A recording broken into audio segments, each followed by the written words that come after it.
आज आप सुनने वाले हैं विक्रम बेताल की कहानी का अगला भाग 9। बेताल के द्वारा विक्रमादित्य को सुनाई गई कहानियाँ बच्चे और बूढ़े बड़ी उत्सुकता के साथ सुनते हैं। बेताल के द्वारा सुनाई गई सभी कहानियाँ बहुत ज्ञानवर्धक हैं, जो बच्चों को जरूर सुननी चाहिए। आइए सुनते हैं विक्रम और बेताल की कहानी। ऐसी ही रोचक कहानियों के लिए आप हमारे चैनल को सब्सक्राइब करें, नोटिफिकेशन बेल ज़रूर दबाएं ताकि हमारी हर कहानियाँ आप तक पहुँच पाएं। वीडियो को ज़्यादा से ज़्यादा लाइक और शेयर करें। कहानी कुछ इस प्रकार है। एक नगर था, उसमें रणजीत नाम का एक राजा शासन करता था। उसकी दीपिका नाम की रानी थी और उन दोनों की एक राजकुमारी भी थी। राजकुमारी का नाम था मधु। मधु में यथा नाम और गुण थे। जब मधु शादी योग्य हुई तो उसका रूप और निखार सभी देखा करते थे। मधु की खूबसूरती के चर्चे दूर दूर तक फैला हुआ था। राजा और रानी को उसके ब्याह की फिक्र होने लगी। राजा ने विवाह के लिए चारों ओर खबर फैलवा दी। नज़दीकी देशों में राजा ने कई रिश्ते ढूंढे और आसपास से मधु के लिए रिश्ते भी आने लगे।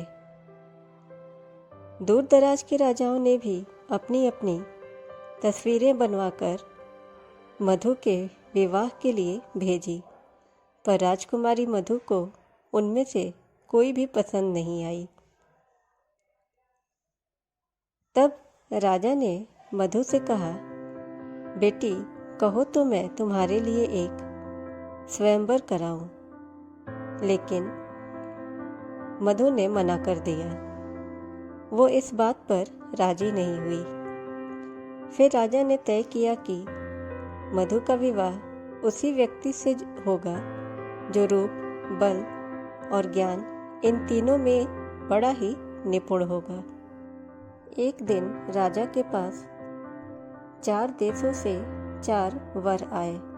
नगर के राजकुमार ने कहा, मेरे जैसा रेशम वस्त्र कोई नहीं बना सकता। मैं एक कपड़ा बनाकर 5 लाख तक के मूल्य में बेचता हूँ। विद्या को मेरे अलावा इस सृष्टि में कोई नहीं जानता। उसने राजा को कई रेशमी वस्त्र दिखाए और दिए। सभी वस्त्र चमकदार थे। उन्हें देखकर राजा आश्चर्यचकित हो गया। अवंती से आए एक राजकुमार ने कहा, मैं जल थल में पशुओं की भाषा को समझ सकता हूँ। हवा में शरीर के सभी अंगों के बारे में जानता हूँ। मैं राजकुमारी को कभी कोई शारीरिक कष्ट नहीं होने दूंगा। चोल देश से आए एक राजकुमार ने कहा, मैं शब्द भेदी वाण चलाना जानता हूँ। धनुर्विद्या में मुझे कोई पराजित नहीं कर सकता। और चौथे ने कहा, मैं इतना शास्त्र पढ़ा हुआ हूँ कि मुझसे कोई शस्त्र विद्या में मुकाबला नहीं कर सकता। वेदों पुराणों से लेकर गीता तक सब कुछ मुझे कंठस्थ याद है। मैं वेद पुराण का, शास्त्र का बहुत ही बड़ा ज्ञाता हूँ।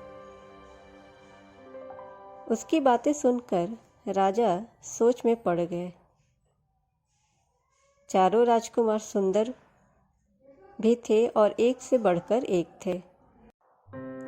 फिर राजा अपनी पुत्री को बुलवाकर उन चारों राजकुमारों के गुण और रूप का वर्णन किया, पर मधु चुप खड़ी रही।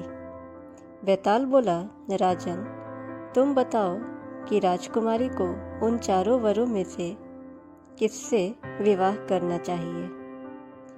विक्रम बोले, जो राजकुमार कपड़ा बनाकर भेजता है वह शूद्र है। जो पशुओं की बात, भाषा तथा शरीर के अंगों के बारे में जानता है वह वैश्य है। शास्त्र पढ़ा हुआ है जो, वो ब्राह्मण है। शब्द भेदी बाण चलाना जानता है वह राजकुमारी मधु के लिए सजातीय है, उसके योग्य है। राजकुमारी उसे ही मिलनी चाहिए। राजा विक्रम के इतना कहते ही बैताल भयानक अट्टहास करते हुए फिर जाकर पेड़ पर लटक गया।